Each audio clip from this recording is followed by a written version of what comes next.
আপনি যদি দেখেন আপনার পাশে একজন আপনার কোনো সহকর্মী বা অন্য কোনো মানুষ এমন কোনো কাজ করছে যেটি আপনার দলকে ক্ষতিগ্রস্ত করবে, সর্বোপরি আপনাকে ক্ষতিগ্রস্ত করবে, আপনার উপরে মানুষের আস্থা নষ্ট হয়ে যাবে, বিশ্বাস নষ্ট হবে। কারণ মানুষ জানে আপনি বিএনপির কর্মী।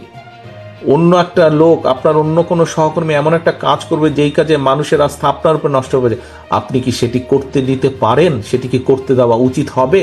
সেটি কি কারো করতে না, উচিত হবে না। যদি সেটি হয় তাহলে কেন আমাদের এত লক্ষ লক্ষ নেতাকর্মী এই অত্যাচার নির্যাতনের শিকার হলো? কেন আমাদের হাজারো নেতাকর্মী খুনের শিকার হলো?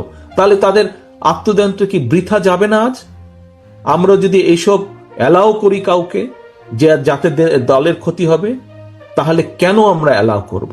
কাজী সহকর্মীবৃন্দ, বাংলাদেশের সবচেয়ে বড় দলের সদস্য হিসাবে আপনার দায়িত্ব যেমন গণতন্ত্রের ভিত্তিকে শক্তিশালী করা, আপনার অবস্থান থেকে সেই কাজে অবদান রাখা, একইভাবে বাংলাদেশের সবচেয়ে বড় রাজনৈতিক দলের সদস্য হিসাবে আপনার দায়িত্ব হচ্ছে নিজেকে এবং অন্যকে অবশ্যই এমন কাজ থেকে বাইরে রাখা যাতে করে দলের সুনাম নষ্ট না হয়।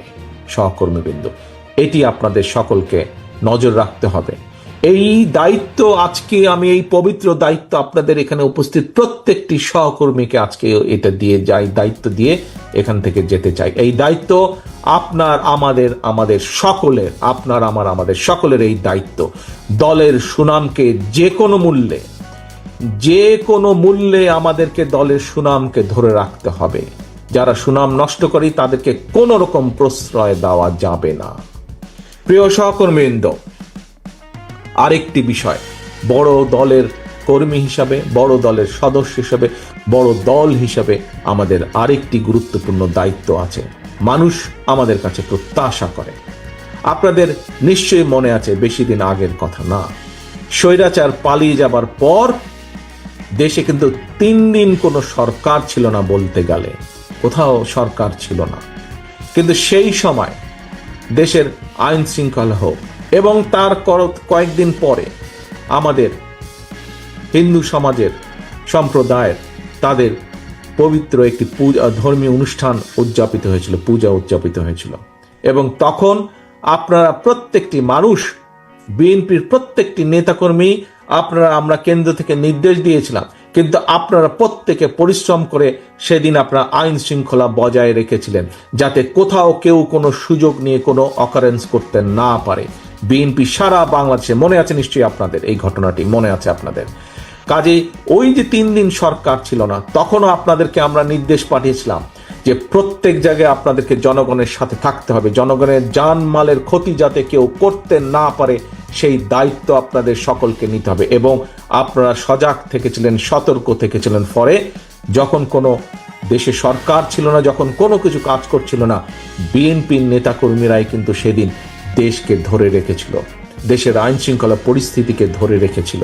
কাজে প্রিয় সহকর্মীবৃন্দ, আপনাদের সেই দায়িত্ব আজও শেষ হয়ে যায়নি, আজকেও আপনাদের দায়িত্ব আছে। তবে এখন যেহেতু অন্তর্বর্তীকালীন সরকার আছে, এখন যেহেতু সরকার চেষ্টা করছে সবকিছু আবার নর্মালভাবে চালানোর জন্য, আমাদের বড় দল হিসেবে অন্যতম প্রধান দায়িত্ব হচ্ছে আপনার এলাকার যে প্রশাসন আছে, সেই প্রশাসন যখন সহযোগিতা চাইবে এলাকার আইন শৃঙ্খলা রক্ষার জন্য, এলাকার মানুষের শান্তি শৃঙ্খলা রক্ষার জন্য, বিএনপি হিসাবে, বিএনপির নেতা হিসাবে, বিএনপির কর্মী হিসাবে আপনাদেরকে সেই সহযোগিতা দিতে হবে।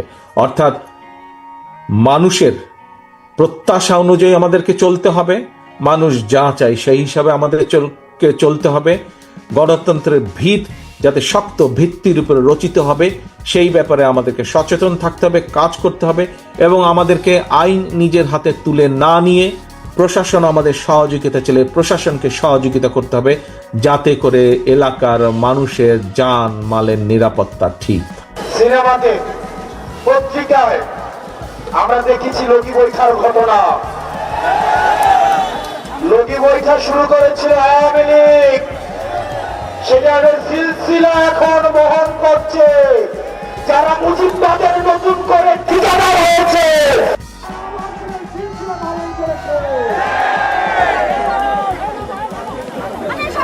সেদিন থেকে ফারহানারা 32 ভাঙার জন্য তারা মায়া কান্না জুড়ে দিয়েছে। সেদিন থেকেই বুঝে গিয়েছি যে এই দল চাঁদাবাজদের অভয়ারণ্য পরিণত হবে। আজকে শুনলাম একজন বলছে নেতা যদি অর্ডার দেয় 10 মিনিটে নাকি সরকার পতন করবে। এই 17 বছর কোথায় ছিল?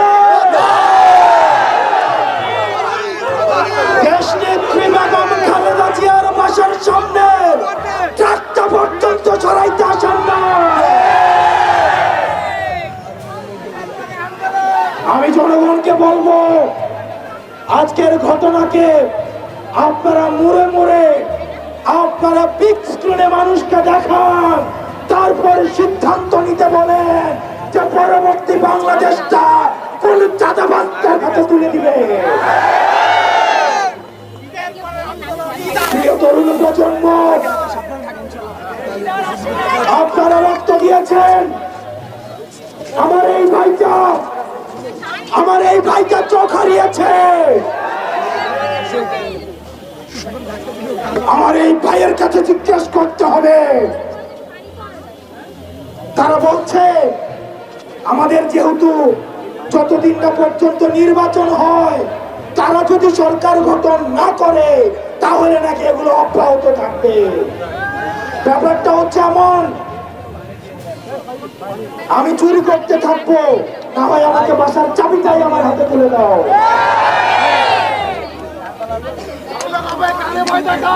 আপনারা জেল থেকে বের হয়ে বলছিলেন মাসুম বাচ্চারা, আর আজকে আপনারা বড় বড় কথা বলেন। আজকে আপনারা মুজিববাদের ঠিকাদার হয়েছেন।